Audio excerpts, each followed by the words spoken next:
კალმახები ორაგულთა გვარის მტკნარი წყლის ფორმებია, ბინადრობენ მთის ტბებსა და მდინარეებში. უყვართ ცივი, ჟანგბადით მდიდარი სუფთა წყალი. სხეულზე ემჩნევა წითელი, შავი, ნარინჯისფერი და სხვა ფერის ხალები. ცნობილია ევროპული კალმახები და ჩრდილოამერიკული, ანუ ცისარტყელოვანი კალმახები. ცისარტყელოვან კალმახებს სხეულის გვერდებზე გასდევთ ცისარტყელასებრი ზოლები. მისი კვერცხი მსხვილია და ნარინჯისფერი, სწრაფად იზრდება, კარგად უძლებს დაავადებებსა და სითბოს. კალმახები საქართველოში გავრცელებულია ფარავნის, საღამოს, ტაბაწყურის, რიწის ტბებსა და მრავალ მდინარეებში. იკვებებიან კიბოსნაირებით, მწერებით, თევზებით და სხვა. სარეწაო მნიშვნელობა აქვს დიდი ტბების, მდინარეების კალმახებს. იგი აკლიმატიზაციისა და ტბორული მეთევზეობის ძვირფასი ობიექტია. საქართველოში ცისარტყელოვანი კალმახების მეურნეობაა აფხაზეთსა და რუისში, ქარელის რაიონში. საქართველოში ბინადრობს ორი სახის კალმახი, ჩვეულებრივი, ანუ მდინარის და ცისარტყელა კალმახი. მდინარის კალმახი საქართველოს თითქმის ყველა მდინარის ზემო დინებაში ბინადრობს და ბოლო დრომდე საკმაოდ მრავალრიცხოვანიც იყო.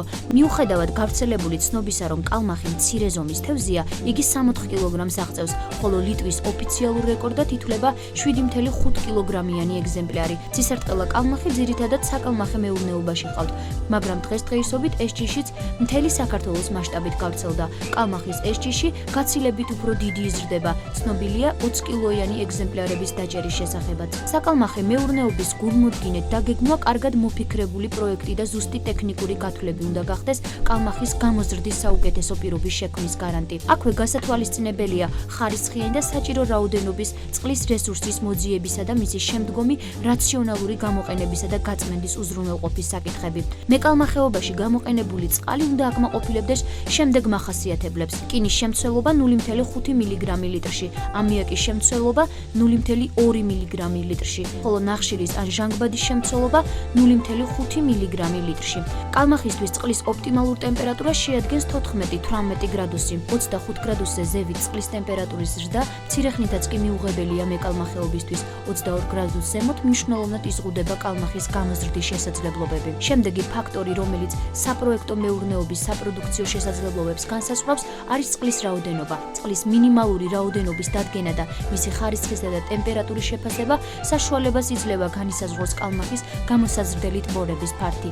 1 ტონა სასაქონლო თევზის გამოსაზრდელად მაღალი ტემპერატურების პირობებში საჭიროა 5-დან 15 მეტრამდე ლიტრი წამი წყლის მოდინების უზრუნველყოფა, რომლის მაქსიმალური ტემპერატურა იქნება 15-22 გრადუსი. ლიფსიტების გამოზრდისთვის წყლის ტემპერატურა უნდა აღემატებოდეს 3 გრადუს ცელსიუსს. ლიფსიტებს კვებავთ 8-12 ჯერ დღეში და შემდგომ თანდათან ვამცირებთ კვების სიხშირეს. ლიფსიტების გამოსაზრდელი აუზი უნდა გაიწმინდოს ყოველდღიურად. გახსოვდეთ, მდინარის დინებას მხოლოდ მკვდარი თევზები მიჰყვებიან და თუ პირველ ჯერზე არაფერი გამოგივიდათ, არ შეუშინდეთ წინააღმდეგობებს და სირთულეებს შრომის მოყვარეობა შეაგებეთ პასუხად.